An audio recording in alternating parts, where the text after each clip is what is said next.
welcome back to Broken and Brilliant. I'm Carrie O'Toole with Carrie O'Toole Ministries, and today I'm excited to have a guest live here in our studio basement instead of Skype, because sometimes we do a lot of Skype, and it's really nice to have somebody live. So anyway, welcome Heidi. This is Heidi Treibel. Hello. Heidi and I go way back because you used to teach at my kids' high school. I did. What did you teach? I mostly taught middle school language arts, did some science. One unfortunate year there was PE, but that only lasted 1 year. But with your kids, I had the pleasure of teaching a couple high school classes. Creative writing was probably my favorite. Awesome. Yes, well, and I can see why my kids loved you, because that's one of their favorites. So that's awesome. And so we met then, and you were actually not even married. I was at not. That time. No. Yeah, I think we probably met when I got engaged. Yes, that's right. And, yes. So how long have you been married now? 10 years now. So there you go. Yes. So well over 10 years, probably 11 years. Yeah. We've known each other. Well, and we've been having coffee here and there and just talking about life, and with my emphasis on grief and trauma. You know, nobody wants to walk into this space. And you waded through the deep end of this. Yeah. And I would just love to have you share your story with us. Okay. Yeah. So I don't know how you want to start. You know, we start out talking about marriage and teaching and all of that. Then what? Yep, got married. Still kept teaching for a few years. My husband and I, like a lot of newly married couples, kind of thought we'll wait a few years to have kids, and we were fortunate enough to decide we wanted to have a baby, and it took several months, you know, a few discouraging months, but after about 9 months of trying, we got pregnant with our daughter Sylvia, and she was born in 2012. She's now 6.5. She'll be 7 this year. Weird, huh? Yeah.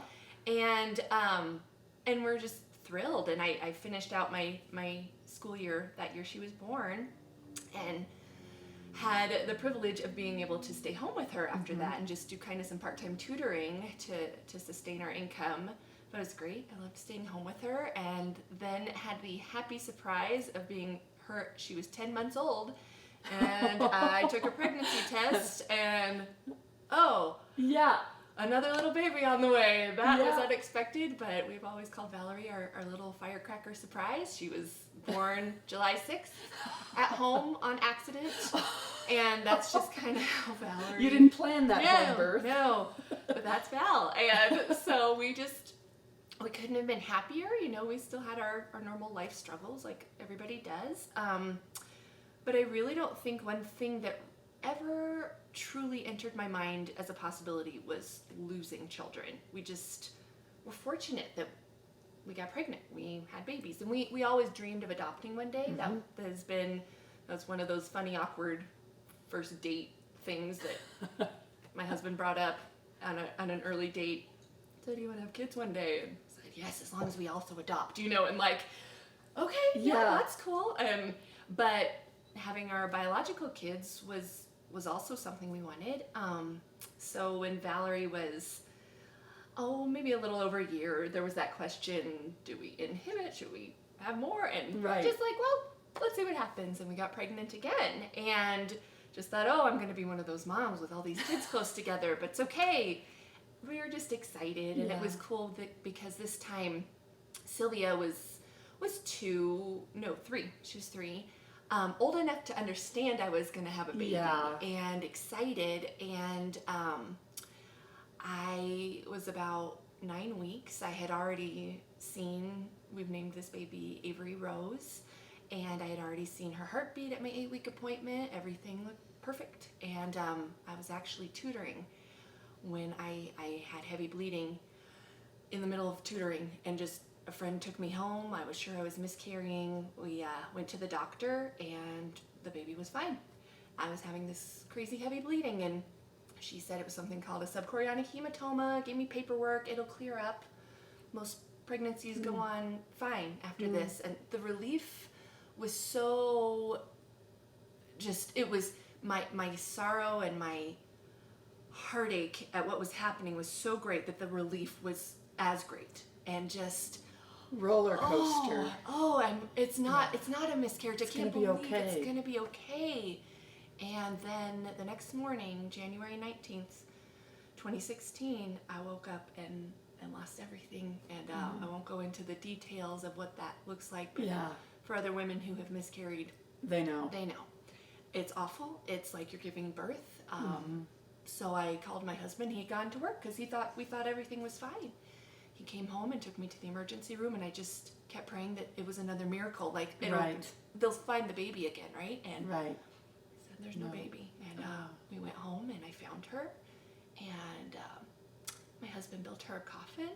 And my parents own an acreage, and we said, can we come bury our baby out there? Because what else do you do? Right. We can't have a cemetery burial.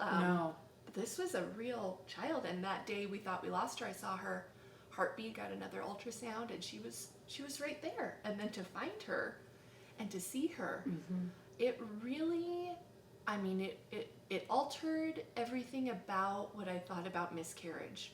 It made me want to go back in time and find every friend or acquaintance who had ever had a miscarriage and say, I am so sorry. I'm so sorry that little baby died. Because it's not bummer, I lost a pregnancy. I had to, and the next day I felt compelled to write on Facebook, my baby died.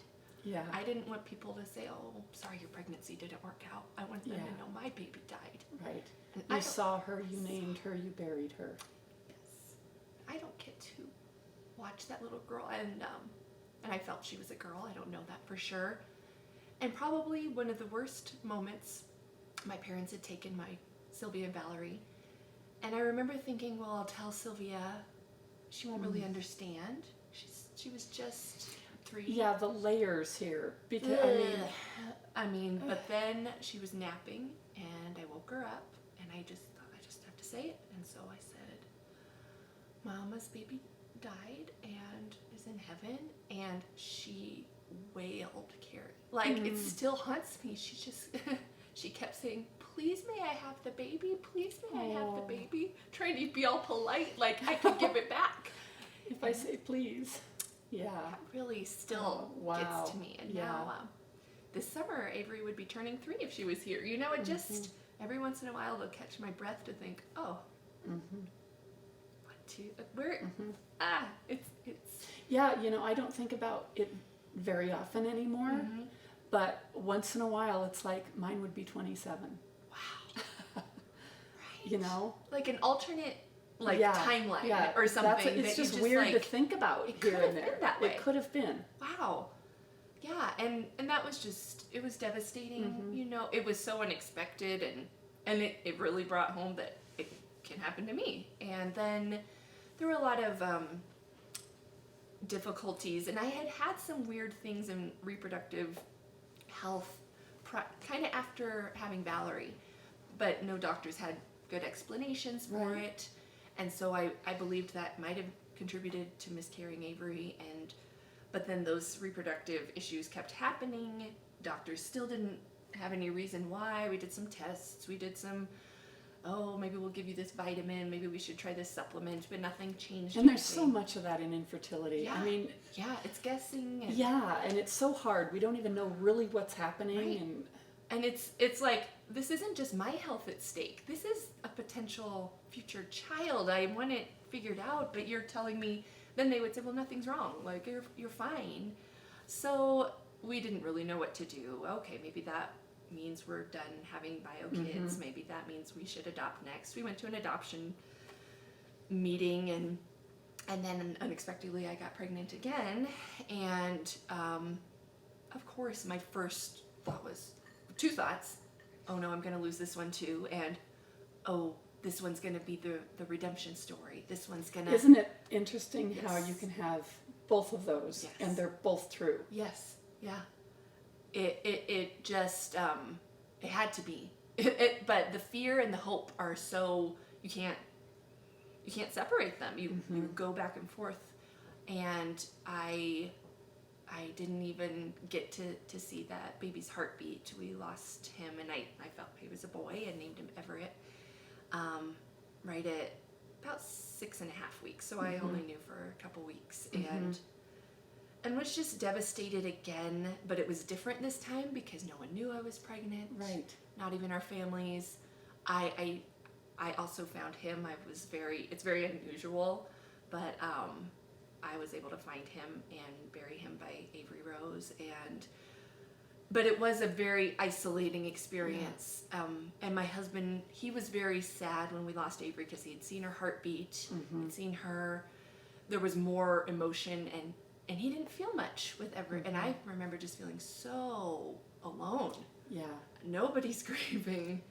Well, and when grief is so individualized, and you can have two very similar situations and grieve totally differently with them both. And you can both be grieving the same thing, and it looks different in you, and you feel things he doesn't feel, and it can be so hard because you want to have somebody who gets it, and when you don't even feel the same things, that's tough on a marriage. It was, and it still is sometimes. I have to accept that I can't put my emotions in someone else. And he is grieving. Yes. It's just different. Yeah. And my emotions are okay too. That I'm different. We don't have to be the same. We have to learn how to support one another. Right. How we are. In it. Without having to be the same, which is hard. Right. Well, and this story in itself is enough. We could just say, bye-bye. Let's talk about miscarriage. Yeah. Right. But that's not where yours ends. No, it's not. And I wish mine had a different ending. Not that it's over, but I wish. To this point. I wish that everything had gone differently. We wanted more answers after that. Went to a fertility clinic and did not feel more crazy about them. Did not appreciate I wanted to know, what is wrong with me that this is happening? And again, it wasn't just the miscarriages, but a lot of other reproductive health issues. And again, they do test after test, nothing. You're healthy as can be. You're fine. And I wasn't looking to spend $40,000 on in vitro. I really, should we get pregnant? Maybe we'll just adopt. Just give me some answers. There were no answers. And so we were just waffling, and then again, unexpectedly got pregnant with our son Elliot. So we got pregnant, I think end of November 2016. And he was his due date was August 2017. And again, the mix of fear and hope, just, I can't hope, I can't not hope, but I did have this maybe extra dose of maybe God is in this differently, because a month prior, I had woken up from a very vivid dream. I had this dream early in the morning that I was in a hospital, and a nurse came. I was laying in a hospital bed, and a nurse came and brought me a tiny, tiny baby in an incubator. And in the dream, I had this first huge fear that the baby was dead. And I looked at the nurse like, is the baby dead? And she said, oh no, the baby's fine. And she kind of wiggled the baby, and the baby starts moving, and she puts him in my hands. And in the dream, the baby was named Promise. And I woke up from that dream I woke up my husband and just cried. And at that point, I wasn't pregnant, and I just thought, that's a mean dream. I don't have a baby. Like, my babies are in heaven. There's no baby. And then when I got pregnant, there was this, maybe that was a promise from God? Could it be a promise from God? I didn't really want to put that on God. Like, I've decided this is your promise, and so if it doesn't come true, you've broken a promise. I just wondered. And then it simply seemed like it was, because at 7 weeks, the bleeding started. It was another subchorionic hematoma. I woke up in the middle of the night, and it was like a miscarriage. It was, I don't want to, again, be graphic, but I have to explain how miraculous it was that Elliot survived all of this. It was like birth. So much blood that it filled a toilet. Like going to the doctor the next day, sure, 7 weeks, that's how far we made it this time. And nope, there's the baby. And it was just like a repeat of losing Avery. Like, so what does this mean? In the morning I'll wake up and lose this baby? And so, Carrie, that happened every week, more or less, at 8 weeks, at 9 weeks. We had a little reprieve around like 10, 11, 12 weeks. So I would wake up or be somewhere and just start bleeding profusely. I remember at one point just feeling like it was like water was just, and so I would just bleed and bleed all the time. And as anybody who knows anything about pregnancy knows, that's not good. You can't sustain a pregnancy if you're just bleeding. And every time that I thought, this is it, we've lost him, we would go to the doctor and, oh, the baby's fine. And I think, and they'd say things like, well, yeah, you're some doctors, I would see different doctors because, you know, you go in and you never know what doctor you're going to get. Some doctors would try and be encouraging, like, this usually works out. And again, I'm thinking, well, it didn't work out with Avery So far, Rose. not I'm so losing, much. and I suspect that's what caused us to lose Everett as well. I don't think this always works out. They try and encourage me that statistically, a lot of times it works out. And then I'd have other doctors who would look at the scan and see the size of my subchorionic hematoma and go, I've never seen one this big. I'm like, and so all I could think when Elliot was there, he was there, maybe this was a promise from God. I have to kind of hold on hope that this was, that dream was a sign, a reassurance to just hold on. This can happen. Because I was over 35, I got the early blood test, and we found out at 11 weeks that he was a boy. Sorry. We're just That's so important. excited. Yeah. And I felt so good knowing. And those little girls, Sylvie and Val, they're just so excited. And the further we got, like I got further in this pregnancy, that more we just were okay. It must be. We're gonna make it. We're gonna make it. We had a huge scare at 13 weeks. Again, I woke up at this time, I was having contractions, losing blood clots profusely. And again, what else do you think? And this is it. I thought, well, we made it far enough to know it was a boy. Go to the emergency room. There's the baby. And at that point, a doctor suggested, they had me on baby aspirin, and he said, that might be causing more of the bleeding. You should stop taking that. Okay. So I stopped taking it, and after that I did experience less bleeding, and still some, and they just said that could still happen. Come in if it's a ton, but you might see some. Okay, so I would see some for a couple days and then none, and just got more and more hopeful. Like, this is just how this pregnancy's gonna be. It's just a horrible pregnancy. We're just gonna get through it, and then we'll have a lifetime together, so it's okay. We'll make it. And it seemed that way. I remember going in at 16 weeks, really past the scare zone, and the doctor being like, your subchorionic hematoma is so much smaller. The baby looks great. See, even just telling it, I'm so mad when I now think, wow, it's like the universe playing a lot of tricks on me or something. Feels like such betrayal. Yes. Yeah. And again, and that day, I felt hopeful enough to go buy Elliot a little onesie that said little brother. That I thought, this is what we'll take him home from the hospital.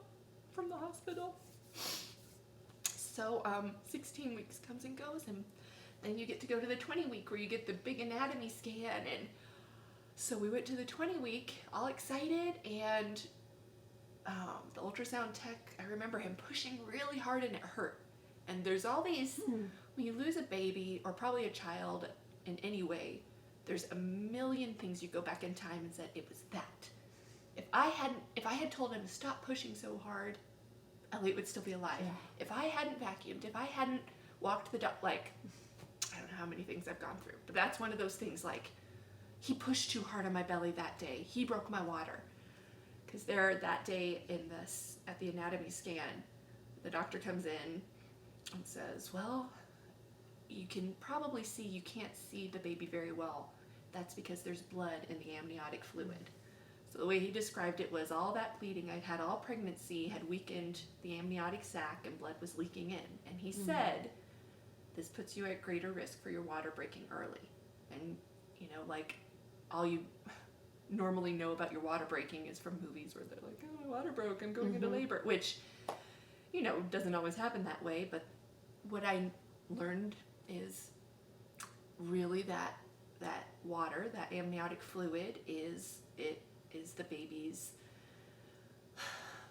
big sack of growth, and that fluid is what develops a baby's lungs. That's what they breathe. They breathe it in and out, and that's what causes their lungs to develop and grow. So, and when he said that, it vaguely passed through my mind, like, oh, maybe my water will break at 37 weeks instead of 40 Yeah, weeks. that's what I was thinking when you said it. It's like, okay, well, maybe it'll be a couple weeks. Right. Well, be careful, and maybe, but we'll be fine.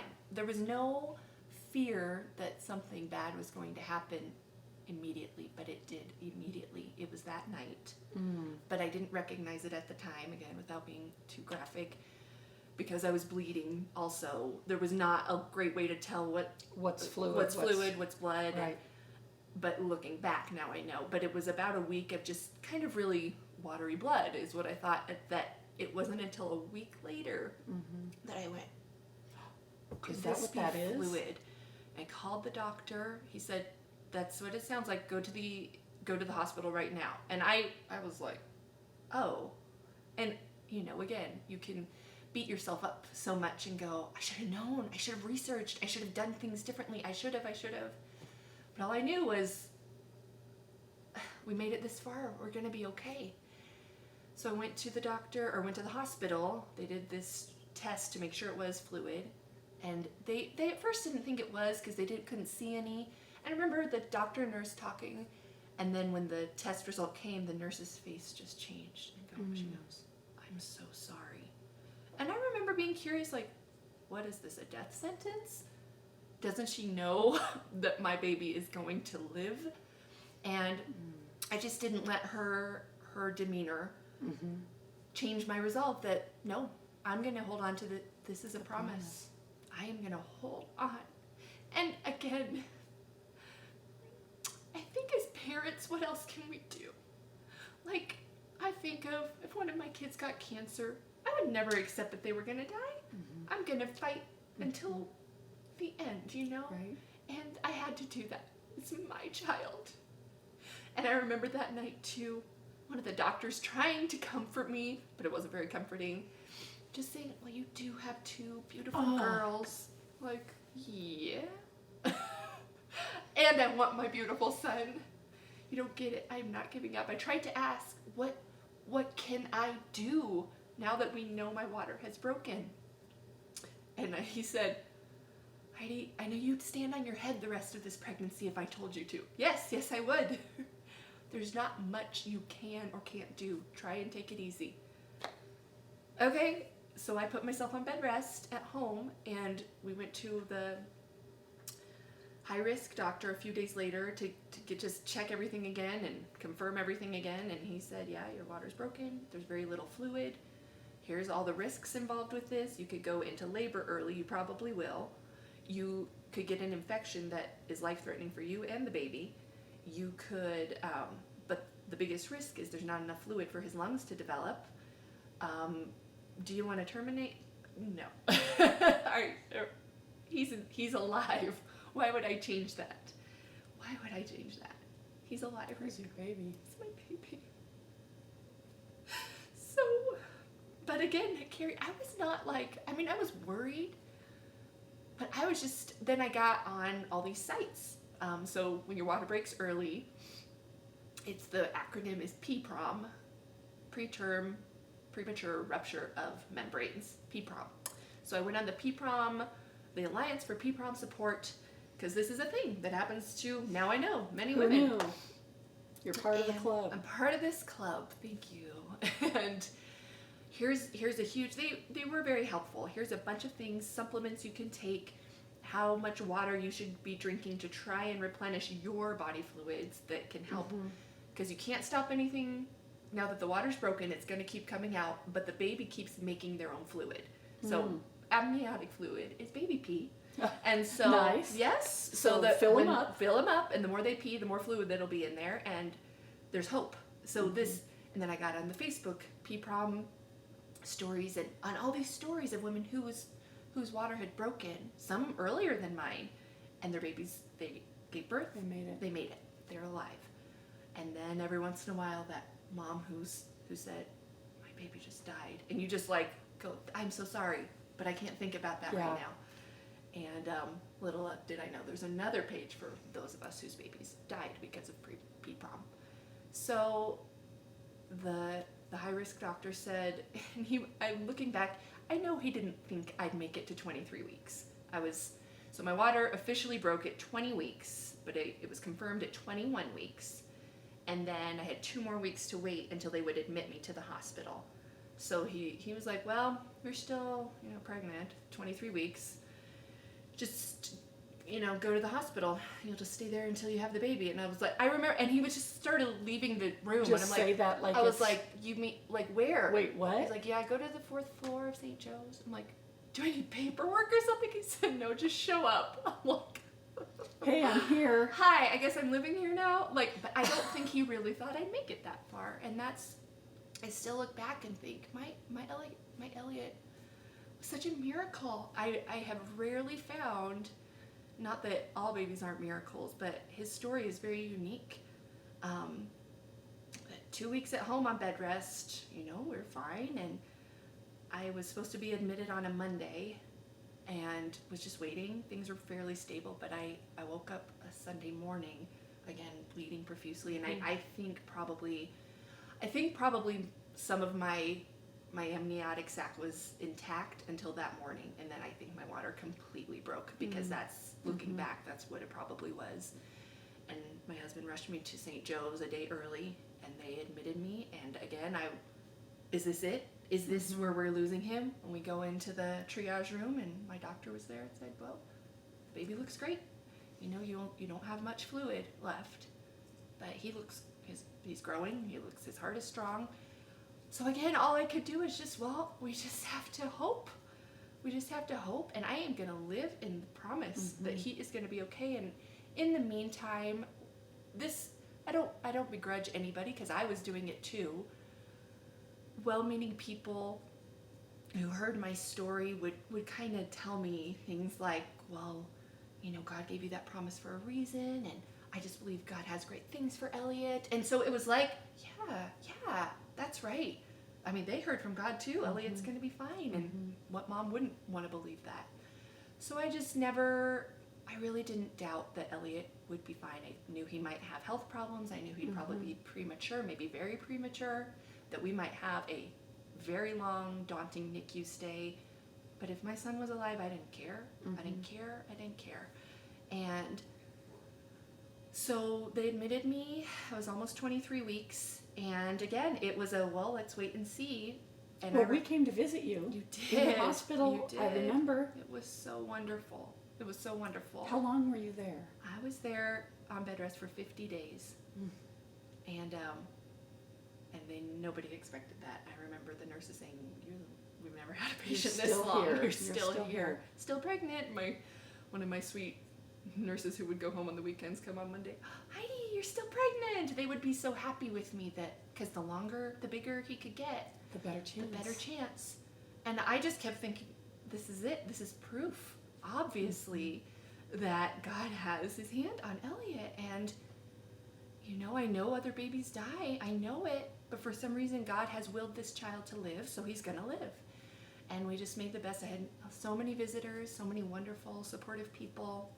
I just made the best of it. It was probably harder on my husband, really, trying to parent and work and take time to drive an hour each way just to see me. Right. And it was very stressful on him.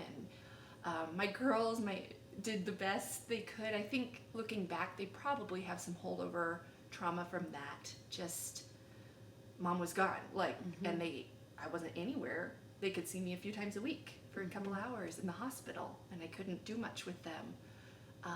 So that was a very hard time for our family. But pretty soon Elliot will be here. We'll all be home together. And then we can. Then the healing. We can get back to normal life. So I had some scares while I was on bed rest.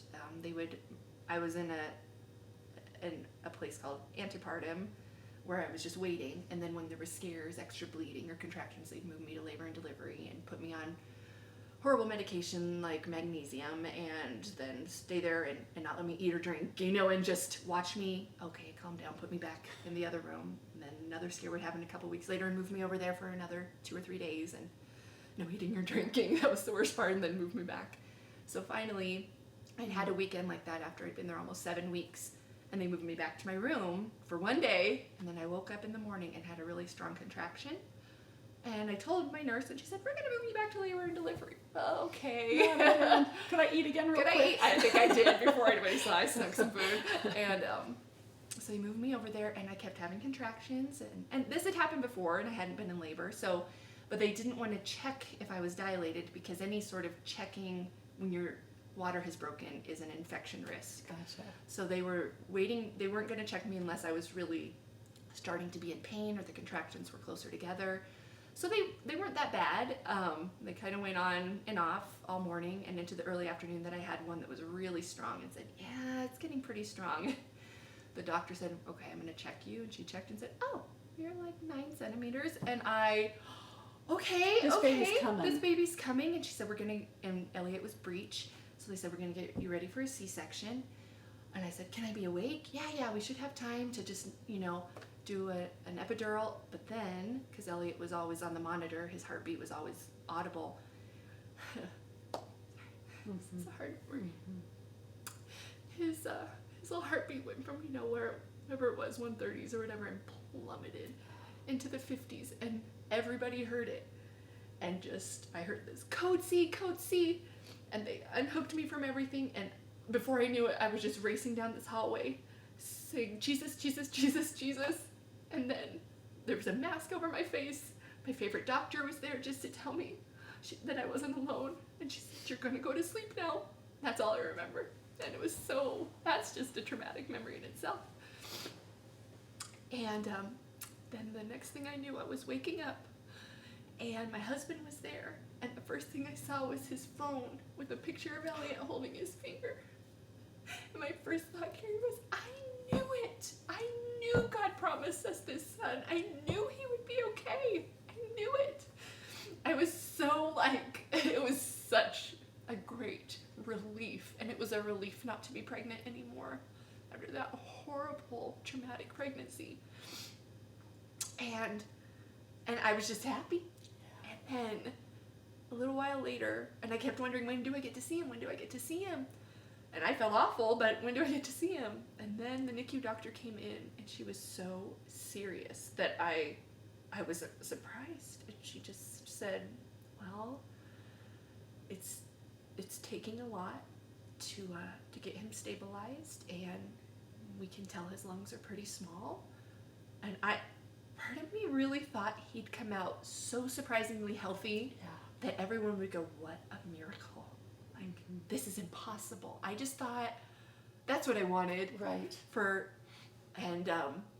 I probably would have said, I wanted that so God would be glorified. Well, I really wanted that so that my baby would be awesome, and I wouldn't have to worry about his health. And even when she said that, though, with her serious face, I'd seen so many serious face doctors, and yet here was my boy. So, okay, she can be serious. We believe he's going to be okay. And then, again, this vindication where later on that evening, they tried a few combinations of things, and he just stabilized. All his numbers looked great. He did have to be on a ventilator. He had to have a chest tube because his right lung was leaking air, and they had to drain the air so it wouldn't fill up his chest cavity. And they had all these different things that I was learning as fast as I could about what they were giving him and how they were treating him. And he was a big baby for only 30 weeks. He was almost 4 pounds, 17.25 inches.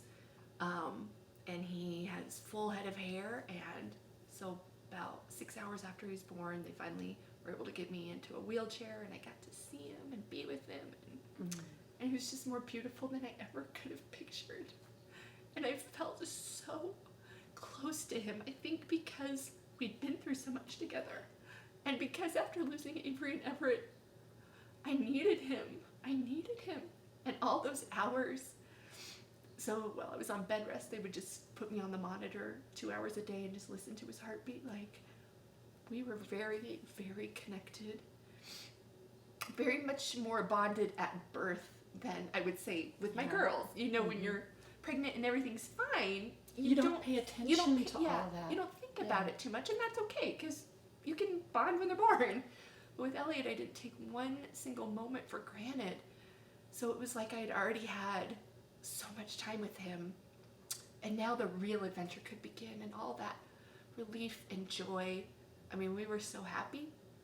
It was so crazy, and my husband got to be there, and he stayed overnight, and I felt awful from the emergency C-section, and I'd lost a lot of blood. I couldn't barely be out of bed, and ended up needing a blood transfusion the next day. So those first 2 days, I really was out of it and didn't see him much, but my husband got to be with him most of the time.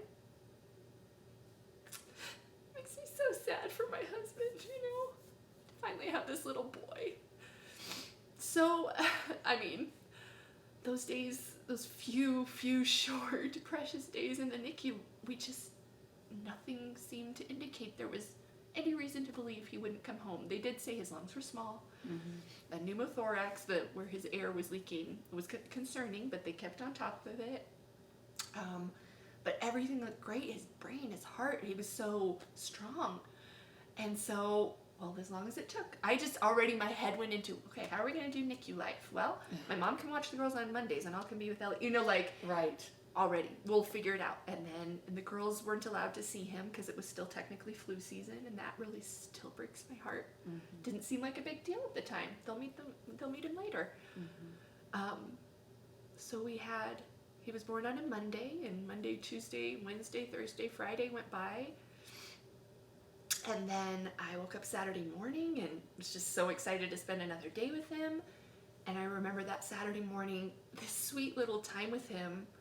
We had through those first few days, all of our in-town relatives had been able to stop by and meet him. But finally that day, my brother was coming later in the afternoon. He was the last one to meet him. And so that morning was real quiet. Nobody else was there. And I just sat with Elliot singing to him, and I would put my hand in the incubator on top of his head, and then my other hand would hold his fingers, or his fingers would hold my finger. And I remember I was so uncomfortable because I had swollen up my legs and feet. It was very uncomfortable. So I remember like singing to him and then wanting to kind of get up and walk around, but every time I would try and pull away, he'd make this little grimace. And I'd be like, okay, I'll stay. I'd sing some more. Oh, my legs are hurting, my feet hurt. I'm gonna get up. And he'd grimace and okay, I'll stay. And I don't know if he knew that was our last day together. He was perfectly fine. I couldn't have known. But I'm so glad he kept me there for those sweet times. So later that morning, there was a scare. His bowels stopped working, and they found that the chest tube had gotten clogged. His blood pressure dropped really drastically. His heart rate was fine, and his oxygen was fine, I think it was oxygen was fine. They had to replace his chest tube. It was kind of an emergency. I just sat in a corner and just, it's okay. So I would just like think it's gonna be okay, and then it was okay. They stabilized him, and I remember a nurse saying, "You stayed really calm," and I was like, "What else can I do? I'm powerless, and I believe my son's gonna be okay." So I remember that was the stressful part of that day. But then my brother came, and his wife, and it just makes me sad too. The last picture I have of Elliot is just this blurry one of my brother's face in front of him. I had no idea I was taking Elliot's last picture alive. And the last sweet memory I have, he had these little sunglasses on pretty much his whole 5 days because they were shining the lights for his jaundice. And the nurse said, "Okay, we're done doing the lights. We can take off his little sunglasses." And so what they said I could do was they fed him through a feeding tube, but they would let me put a little of my breast milk on a swab and put it in his mouth, and that was kind of a way for him to get used to the taste and stuff. And so they had taken off his sunglasses. My brother and his wife were still there, and we all watched while I put the little breast milk in his mouth, and his eyes would just pop open, and he would look at us, and then they'd kind of go back to sleep, and he'd reach for it, and I'd put the breast milk in his mouth, and his eyes would pop open again, and we just thought it was so cute. But I was so exhausted from the day that the nurse said, you guys both had a big day. Do you need to lay down? And I regret, what if I had never left? But I said, yeah, I am tired. I'll go sleep an hour, and then I'll be able to have all this energy for the rest of the night. So I left for an hour, and when I came back, the doctors and nurses were surrounding him. A nurse ran over to me and said, we had to replace Elliot's chest tube again. Okay. And again, we went through that this morning. I'll just stay calm. I just sat at the nurse's station outside, and the numbers were all over the place. It's okay. He's going to be okay. I don't know how long I sat there. Many months later, I got to talk to the doctor to find out they had really been working on him a while. I just didn't know that. I don't know why they didn't call me or get me, or if they knew how urgent it was going to be. But then after maybe 15 minutes of watching them, the doctor came out and wanted to talk to me, and I thought, okay, we're going to discuss what's next. And all he said was, it's not working. And I just thought, this is it. This is where God will do the miracle. And I mean, I really believed that, Carrie. Like, it was just not an option to me that Elliot was going to die. So I said, well, can I come pray for him? So I wonder now, did the doctor just think, oh, how sweet, she wants to be with her son at her last moment? Or did he understand? I was praying so that Elliot would live, not because you're telling me he's going to die. Right. I go in, and really, I remember feeling uncomfortable, like, the incubator top is off. We shouldn't be doing this. This is not safe for him. But I just put my hands on him. And I didn't know what to say, so I just said, Jesus, overcome. Jesus, overcome. And they did not really explain to me what was happening. All that I saw next was somebody said, should we do skin to skin? And I think now they were doing that because they knew he was dying. I thought, yeah, maybe that'll help him. So they put him on my chest, and they kept bagging his air. It's so traumatic, like, it sucks, right? And then I think the first moment I really understood was somebody said, how long will it take for your husband to get here? I was like, why does he need to come? I'm like an hour. And that wasn't an option. Some nurse grabbed my phone, so I have a few pictures of that moment of me holding Elliot, his last moments. And the rest is just kind of a jumble, but I think I held him for maybe 10 minutes that way. And then they stopped bagging him and listened to his heartbeat once, and the doctor said it's very faint. And then a few minutes later, listened again and said he's gone. And I just, oh man, like the world caving in on that moment. I can't help but relive that moment frequently. I remember the first thing I thought was, not again. Not again. And the other thought I had was just the reality of he will never, never, never come back. And after everything. And I still feel that way. No. It's unthinkable. And yet it really happened. Yeah. I'm so sorry. Thank you. I really wish he was here. I really miss him. How long ago? So that was 2 years. So he died on June 3rd, 2017. 5 days old. We didn't have an autopsy done or anything. We were content to just let the doctor make his declaration of pulmonary hypoplasia, which means small lungs, and that he just couldn't sustain the oxygen. And of course, in the 2 years, we've wondered a million things. Was that really it? Was there a medical? Did somebody do something the wrong way? A tube the wrong place? Was it too much stimulation? Not enough of this? Too much of that? And I know those doctors and nurses do the best they can with these fragile NICU babies. And some things are just out of their control. Right. But man, it's hard not to wonder if one tiny thing could have made a difference, that he could have survived that particular moment to go on to grow and heal and be okay. And nothing's been the same since then. Let's take a break. Okay.